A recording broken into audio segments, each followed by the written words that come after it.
This is a special edition of Gators Breakdown on the SEC Breakdown Network. Plenty to talk about now with just within recent hours that the Florida LSU game has now been rescheduled to play November 19th in Baton Rouge and not Gainesville. So we'll dive into that. But yeah, it's a very interesting scenario, that just now has been resolved after about a week or so of, since the hurricane was canceled, or the hurricane came to Florida, Hurricane Matthew, Florida canceled the game. And both schools really couldn't get along, and you can kind of tell that today, and we'll talk about that. But this is an ugly situation that has finally gotten resolved here. But yeah, this is Gators Breakdown on, like I said, SEC Breakdown Network. You can find us on Twitter at SEC Breakdown. Gators Breakdown is part of that. You can find me on Twitter. I'm David Waters, your host here on this special edition of Gators Breakdown. You can find me on Twitter at GatorDave_SEC. So now what we'll kind of just dive into is the official statement from Florida and Jeremy Foley going in to this, getting the decision to play Florida LSU November 19th in Baton Rouge. Jeremy Foley, we made this decision to play the game in Baton Rouge, said Foley. The conference office asked us to find a solution in working with LSU, yet LSU was never a true partner in our discussions. The SEC offered some other solutions, and the LSU administration made it clear that they were unwilling to consider other reasonable options. So I think what you can tell there, Jeremy Foley was not too happy with the way LSU handled this situation. So a lot of shade has been thrown at Florida for this. The ridiculous statement and narrative out there that Florida was afraid to play LSU. What a joke. You can get over that, rival fans. Your bias and some stupidity showed there from some of you. So, if you want to think that, then you shouldn't be watching college football. No team is out there afraid to play another team. Sorry, college football doesn't work that way. It's a ridiculous narrative for any team. So, there's that. But, you can tell Jeremy Foley was not happy with the way LSU handled the situation and the way they dug their feet in the sand and dug their feet in the ground and just let that stay out there. That they were playing, LSU was playing a home game November 19th, no matter who it was. So they get their way. And we'll talk about what Florida gets in return. We'll read a statement also from the SEC and Commissioner Greg Sankey. It was important for us to come to a resolution. Each university had its own set of concerns throughout the process. However, existing SEC regulations did not provide an avenue to resolve conflicting issues in a more timely manner, said Sankey. As I have repeatedly said, this game needed to be played. In the end, I want to give credit to the University of Florida for making concessions to move this year's game to Baton Rouge. So there you go. Greg Sankey only thanking Florida with these two teams there. It seems like Florida was the one to get this done and concede to LSU that since, they were, basically not moving from their stance.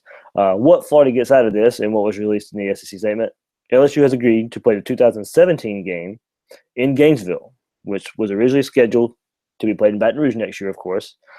And then LSU will return to Gainesville in 2018 as a normal rotation resumes.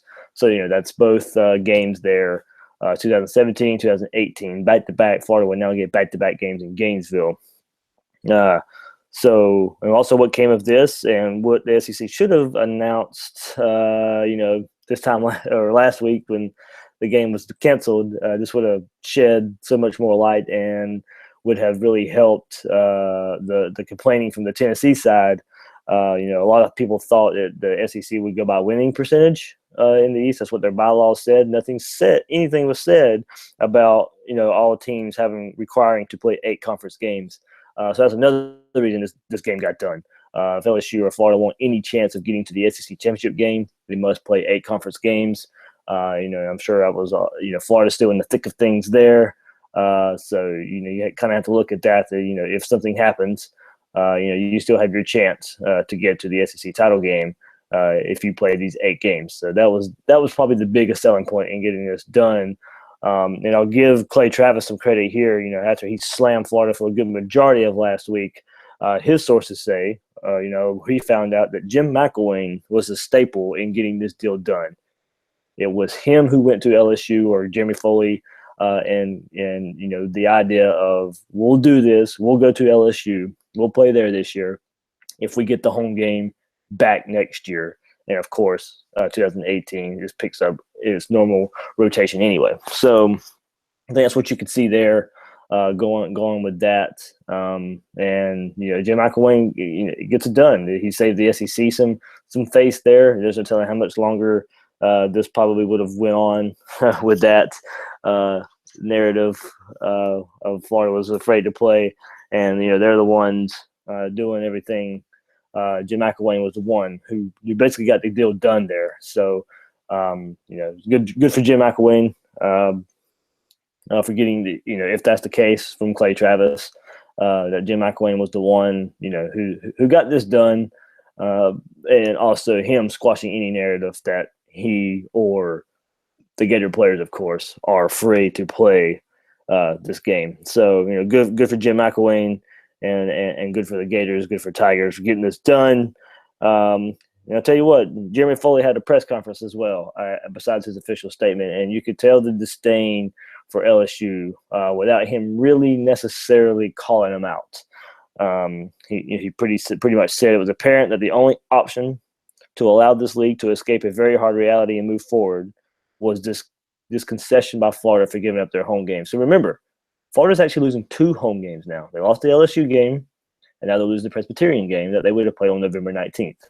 And basically, LSU gains a home game. So, like he fully mentioned, LSU had drawn a line in the sand and was simply refusing to consider any other options presented except their own. So, and Foley said as the week unfolded, it became abundantly clear negotiations would be difficult with LSU. So, and then I think the big drop the mic moment, I tweeted Jeremy Foley now, and he quoted, this was a quote from him, Gators AD Jeremy Foley told the narrative would now be, and then of course jokingly, that Florida would now be afraid to play Presbyterian.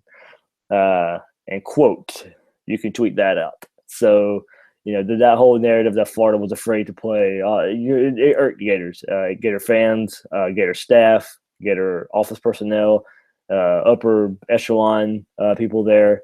That was not a pretty narrative there, and I think it got under the skin of some Gators, Gator fans, of course. And it was, I think Jeremy, I like that comment. There's a little shade thrown there to the people who thought that. And that ridiculous narrative, but good. It's done.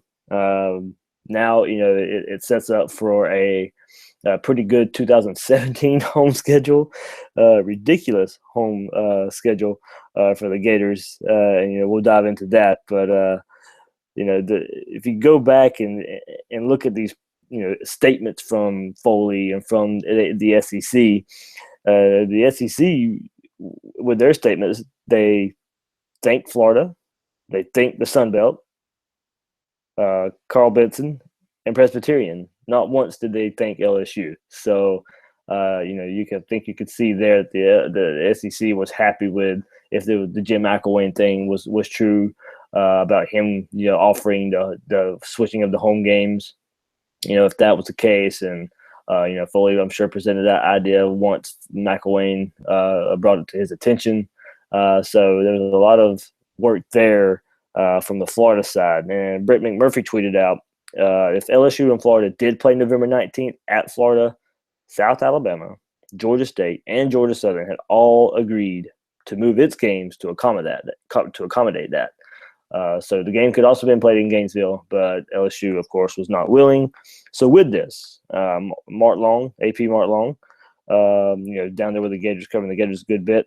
The Gators will lose, but recoup from insurance throughout the SEC, from the SEC, about $7.8 million in projected ticket sales from the loss of the 2 games: the LSU game, the cancellation, and then the buyout of Presbyterian on that November 19th. So That's I mentioned the home games that Florida will now get. Don't forget, Gators open up with Michigan next year in Dallas, and also the neutral site game against Georgia. But now you get Tennessee at home, Texas A&M at home, LSU at home, Florida State at home for 2017 schedule. You know what? It's a year to have season tickets. That's a very good home slate of games and a very good schedule overall for the Gators. But those home games with Tennessee, both West opponents. A&M was coming to the Swamp anyway. Now LSU comes to the Swamp as a remake, as making up for this, and of course the season ender with FSU. So there you have it. That's what the Gators get out of this. It's not a bad deal considering what happened. Very good. I'm glad the game's getting played. Glad the game's getting done. It needed to be done before the whole 18, or you have to play 8 games. It needed to be done anyway, just for the good of the game, for the good of college football. Especially good for the SEC. This saves a little bit of face here. Sankey and Florida figured out a way to do this, a way to appease LSU, who did not want to give up their home game. Don't get me wrong. I don't blame LSU for not wanting to give up a home game. That's not the narrative here, but some difficult decisions made all around. But like I said, it's kind of weird that Florida gives up 2 home games this year and LSU gains 1. Kind of a weird scenario here. But like I mentioned, 2017 in the Swamp will be very, very exciting for these Gators. So this is a quick little update, Gators breakdown special on SEC Breakdown, breaking down the Florida's deal to play at LSU on November 19th. This gets done. This game is going to get played now. All the other narratives can just go by the wayside, and this game is going to get played finally. So November 19th, Florida was scheduled to play Presbyterian. Will now play LSU at Baton Rouge. So this is David Waters for Gators Breakdown and the SEC Breakdown. Like I said, you can find me on Twitter at GatorDave_SEC. You can find SEC Breakdown at SEC Breakdown on Twitter, and you can search for us on YouTube and find all of our videos there, find all of our analysis there. For that, you can find Gators Breakdown there, our SEC Breakdown shows on YouTube. So, thanks for joining me, and that's a wrap for this one.